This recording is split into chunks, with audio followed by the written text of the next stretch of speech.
Hello students, welcome to class 8। बच्चों, ये है हमारी बुक अंतरा व्याकरण की। इसमें हम अव्यय के बारे में पढ़ रहे थे और अव्यय में हमने क्रिया विशेषण पढ़ लिया था और उसके भेद पढ़े थे। ठीक है, उसके बाद हमने संबंध बोधक पढ़ा था, फिर हमने समुच्चय बोधक पढ़ा था, समुच्चय बोधक के भेद पढ़े थे। आज हम इसमें पढ़ेंगे विस्मयादि बोधक। ठीक है, विस्मयादि बोधक क्या होते हैं, चलिए अब हम पढ़ना स्टार्ट करते हैं और इसको समझते हैं। विस्मयादि बोधक, वाक्य में जिस पद से बोलने वाले या लिखने वाले के मन के विस्मय, आश्चर्य, हर्ष, शोक आदि के भाव प्रकट होते हैं उन्हें विस्मयादि बोधक कहते हैं। जैसे वाह, अब ये आपको पता है विस्मयादि बोधक चिन्ह होता है वाह, हाय, छी, अच्छा, आहा, अरे आदि। निम्नलिखित वाक्यों को पढ़िए और समझिए। वाह, कितना सुंदर मंदिर बनाया है। अरे, तुमने सारा खाना खा लिया। हाय, मेरा पैर टूट गया। छी, कितना गंदा पानी बह रहा है। विस्मयादि बोधक की विशेषताएं। इन पदों का प्रयोग प्राय वाक्य के प्रारंभ में होता है। ठीक है, सबका प्रयोग जो है वो वाक्य के प्रारंभ में ही हुआ है। इन पदों या शब्दों के बाद विस्मयादि बोधक चिन्ह आता है। ये विस्मयादि बोधक चिन्ह है। इन पदों में भावों की तीव्रता होती है। ठीक है, इन जितने भी जो वाक्य होते हैं या पद होते हैं, इनमें क्या होता है, भाव आते हैं हमारे। इन पदों का वाक्य के अन्य शब्दों से बिल्कुल संबंध नहीं होता। अब है विस्मयादि बोधक शब्दों के भेद। यहाँ प्रमुख भावों को प्रकट करने वाले विस्मयादि बोधक शब्द दिए गए हैं। समझिए, याद कीजिए और प्रयोग कीजिए। अब ये आपको समझना है और याद करना है। जैसे विस्मय अगर है, आश्चर्य बोधक है, तो हम ये वाले शब्द का इस्तेमाल करेंगे। ठीक है, हर्ष बोधक है तो ये शब्द आएंगे, शोक बोधक है तो इस तरीके से ये शब्द आएंगे, घृणा सूचक है तो ये शब्द आएंगे। ठीक है, अनुमोदन बोधक है तो ये इस तरीके के शब्द आएंगे। स्वीकृति बोधक, जी हाँ, अच्छा, जरूर, हाँ। संबोधन बोधक, अरे, हो, ओ, हे, ए आदि। क्रोध सूचक अबे, धत, चुप आदि। अभिवादन बोधक, ठीक है, नमस्ते, राम राम, जय राम जी की आदि। विशेष टिप्पणी, संज्ञा सर्वनाम शब्द भी कभी कभी विस्मयादि बोधक के रूप में प्रयोग होते हैं। सर्वनाम, संज्ञा और सर्वनाम। ठीक है, संज्ञा क्या हो गया, हे राम। सर्वनाम क्या, क्रिया, ठहर जा। विशेषण, अच्छा। ठीक है, तो इस तरीके भी इसके भी शब्द कभी कभी हम विस्मयादि बोधक में इस्तेमाल करते हैं, प्रयोग करते हैं। निपात, अब हमारा जो लास्ट है वो है निपात। निपात वे अव्यय शब्द हैं जो वाक्य में किसी शब्द पर बल देने के लिए प्रयोग किए जाते हैं। जैसे ही, भी, तो, तक, मात्र, भर आदि। निम्नलिखित वाक्यों को पढ़िए और समझिए। मुझे ही निबंध पढ़ना होगा। अब देखिए, यहाँ पर मतलब किसी शब्द पर बल दिया है कि मुझे ही निबंध पढ़ना होगा। मुझे भी गाने दो, वह तो पैसे देने से रहा। आपकी ही कमी थी, मुझे भी कुछ काम चाहिए। पत्र तो लिखिए। ये जो शब्द आते हैं वो किस में आते हैं, निपात में। यानी कि निपात वे अव्यय शब्द होते हैं जो वाक्य किसी शब्द पर बल देने के लिए प्रयोग किए जाते हैं। तो बच्चों, ये हमारा हो गया चैप्टर कंप्लीट। चलिए, जो पाठ का सारांश है वो भी हम पढ़ लेते हैं। जिन शब्दों के रूप में काल, लिंग, वचन के बदलने पर कोई परिवर्तन नहीं होता उन्हें अव्यय कहते हैं। अव्यय शब्द 4 प्रकार के होते हैं: क्रिया विशेषण, संबंध बोधक, समुच्चय बोधक तथा विस्मयादि बोधक। क्रिया की विशेषता बताने वाले शब्द क्रिया विशेषण कहलाते हैं। चलिए, ये अभ्यास कार्य मैंने आपको होमवर्क में दिया था, आपने कर लिया होगा। चलिए, आप इसको एक बार हम फिर से देख लेते हैं। सही विकल्प पर सही का निशान लगाइए। अव्यय के भेद होते हैं 2, 4, 5। तो सही उत्तर हमारा क्या है, 5। ठीक है, फिर हमारा क्रिया की विशेषता बताती है। क्रिया विशेषण, विशेषण, संबंध बोधक। तो सही उत्तर क्या है, क्रिया विशेषण। ठीक है, चलिए अब हमारा संबंध बोधक अव्यय क्या है। संबंध बोधक अव्यय है के सामने, के ऊपर या फिर दोनों। तो के सामने, के ऊपर। ठीक है, ये दोनों ही क्या है, संबंध बोधक है। तो दोनों जो शब्द लिखा हुआ है इस पे आप टिक लगा लीजिए। समानाधिकरण व व्यधिकरण भेद है क्रिया किसके हैं, क्रिया विशेषण के, संबंध बोधक के या समुच्चय बोधक के। तो ये हमने अभी पढ़ा था, समुच्चय बोधक के। किसके हैं, समुच्चय बोधक के। तो आप इसको टिक कर लीजिए यहाँ पर। अब है हमारा उचित क्रिया विशेषण लिखकर रिक्त स्थानों की पूर्ति कीजिए। देखिए यहाँ पर कुछ शब्द भी दिए हुए हैं। तुम्हारे पास बहुत घोड़े हैं, वह थोड़ा ऊंचा सुनता है,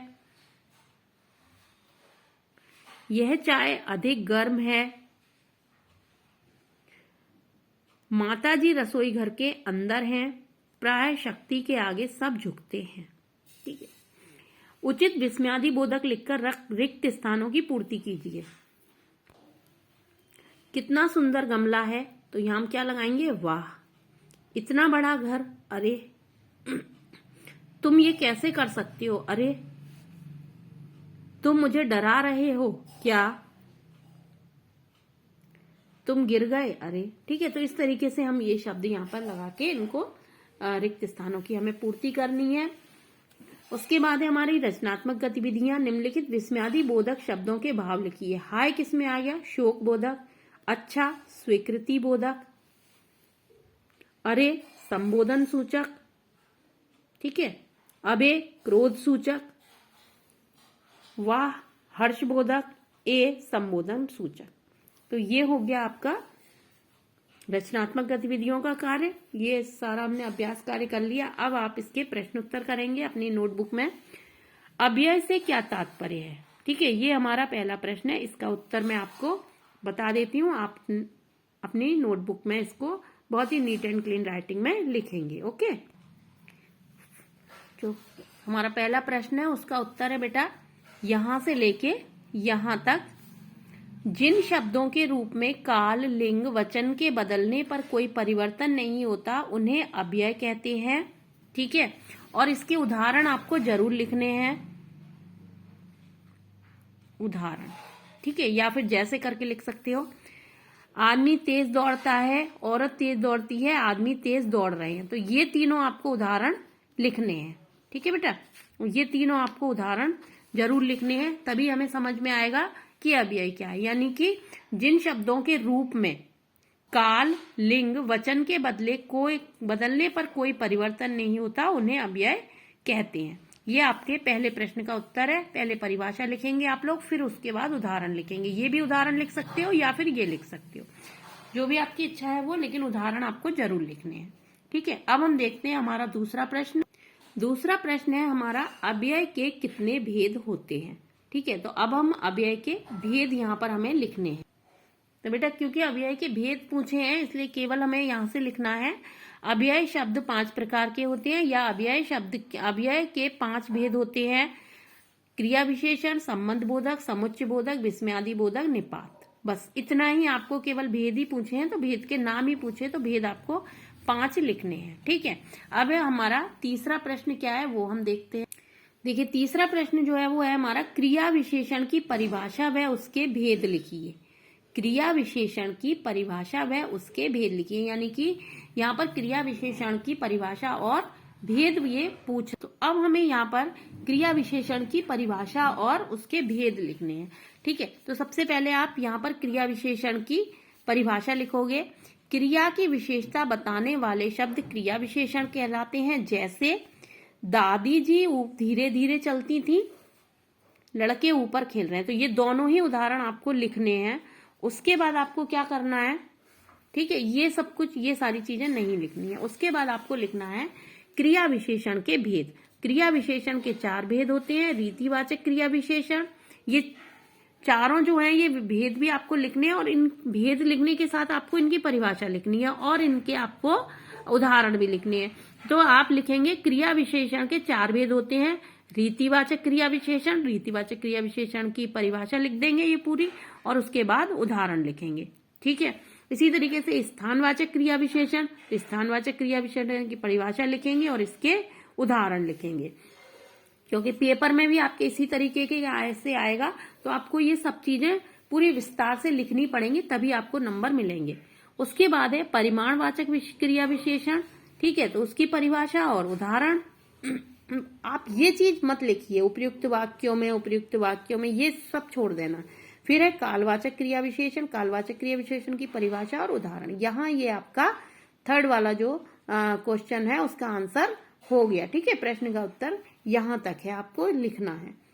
अब देखिए हमारा जो फोर्थ वाला प्रश्न है वो इसमें लिखा हुआ है संबंध बोधक की परिभाषा लिखिए। तो मैंने इसको यहाँ पर आपको ये लिखिए शब्द है, इसको काट देना और थोड़ा सा इस प्रश्न को हम बढ़ाकर लिखेंगे। संबंध बोधक की परिभाषा और उसके प्रकार उदाहरण सहित लिखो। ठीक है, तो ये आपको प्रश्न इस तरीके से लिखना है, ये लिखिए शब्द काट लेना, यहां से लिखना है और उसके प्रकार उदाहरण सहित लिखो।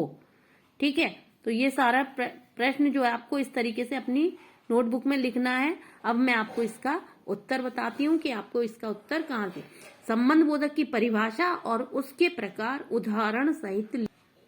चलिए अब इसका उत्तर है संबंध बोधक की परिभाषा और उसके जो वो है भेद है वो उदाहरण सहित आपको लिखने हैं। तो आपका ये वाला प्रश्न यहाँ से शुरू है। ठीक है, जो फोर्थ वाला प्रश्न है वो आप यहाँ से लिखेंगे। संबंध बोधक वे शब्द हैं जो वाक्य में संज्ञा या सर्वनाम शब्दों का दूसरे शब्दों के साथ संबंध बताते हैं। ठीक है, जैसे चाची जी रसोई घर के अंदर है, वृक्ष के ऊपर कोय है। ठीक है, अब संबंध बोधक के प्रकार या संबंध बोधक के भेद। तो संबंध बोधक के प्रकार आपको क्या लिखने हैं। वाक्य में प्रयोग की दृष्टि से संबंध बोधक दो प्रकार के होते हैं, नंबर 1 और नंबर 2। तो यहां से लिखना संज्ञाओं की विभक्ति के पीछे आने वाले संबंध बोधक। ठीक है, ये आपको यहां से लेके मतलब यहां से ये भी लिखना है, ये भी लिखना है, ये सारी चीजें आपको लिखनी है, ये भी लिखना है और उसके बाद ये भी लिखना है। ठीक है, तो ये हो गया आपका संबंध बोधक के प्रकार। तो आपको यहाँ पर इतना आपको जो है वो लिखना है। प्रयोग की दृष्टि से, ये अर्थ की दृष्टि से है तो आप केवल प्रयोग की दृष्टि से ही लिखना है। यहाँ पर आपका ये जो फोर्थ वाला है ये समाप्त हो जाएगा। ठीक है, तो ये आपका बेटा चैप्टर हो गया कंप्लीट। ठीक है, अब कल जो है वो हम पदबंध और वाक्य वाला चैप्टर पढ़ेंगे और समझेंगे। तो इस चैप्टर की आप एक बार अपने आप रीडिंग करके रखेंगे, इसलिए आपको समझने में परेशानी ना हो। ओके।